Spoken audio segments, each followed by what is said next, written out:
I'm a member of a top-secret research unit. As per my superior's request, I am to deliver a file to Celeste Judd, my older sister. The moment I step into my sister's office, an intern, Ethan Irwin, quickly moves to stand in my way. "Are you the new assistant?" He eyes me up and down, finally noticing the document envelope in my hand. Then, he chortles loudly. "It's your first day on the job, and yet you're already trying to suck up to Ms. Judd. Why don't you take a look in the mirror and see how pathetic you are?" Only then do I realize that Ethan has mistaken me as a love rival. But the thing is, Celeste has never told me that she has a boyfriend. I'm about to explain the truth to Ethan when I feel his fist colliding with my face. "I'm the only assistant Ms. Judd needs. You can forget about being her boyfriend." Ethan yanks me by the hair as he dumps scalding hot water onto my face. "To think that you're already planning on becoming a sugar baby and seducing rich women at such a young age. I'll teach you a lesson on behalf of your parents." I can only curl into a small ball on the floor. Stubbornly, I use my body to protect the document envelope. My actions infuriate Ethan to no end. He snatches the file away before ripping it into pieces in front of the entire company.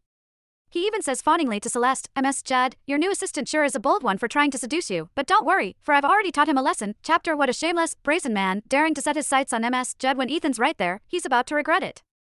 I don't think he knows what's coming yet. Although Ethan might be an intern, his father is the company executive. Any man who tried to covet Ms. Judd all ended up on a gurney. Whispers rippled endlessly through the surrounding employees. Ethan Irwin, the righteous intern assistant, towered over me, his eyes brimming with barely contained contempt. The next second, he grabbed my hair and lifted me off the ground. A searing pain exploded across my scalp, causing my legs to nearly give out. I let out a muffled groan, only to get punched in the face before I could take my next breath.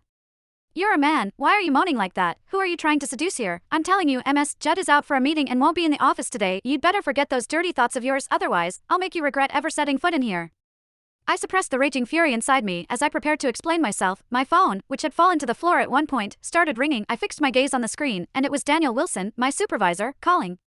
I reached out to grab the phone, but Ethan was a step ahead of me and snatched it away. In front of all the employees, he put the call on speaker. Daniel's voice rang out. "Hey, Ozzy, are you there yet? Have you seen Cece?" Hearing the nickname of my older sister, Celeste Judd, Ethan instantly exploded. He screamed hysterically into the phone, "You stupid, dead broke geezer. How dare you let your son think he can hit on Ms. Judd? That nickname's not for losers like you two." The groundless lashing took Daniel aback. He was just about to refute, but Ethan hung up without a second thought.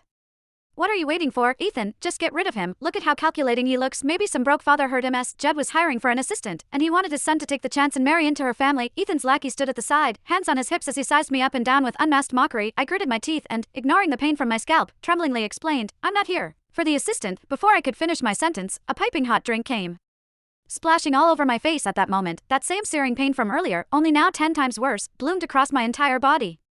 I collapsed to the floor, rolling around and clutching my head. By then, countless blisters of all sizes had formed on my exposed skin. None of these absurd turns of events prompted the bystanders to take any action. Instead, they stood and laughed. "Ethan, you shouldn't have done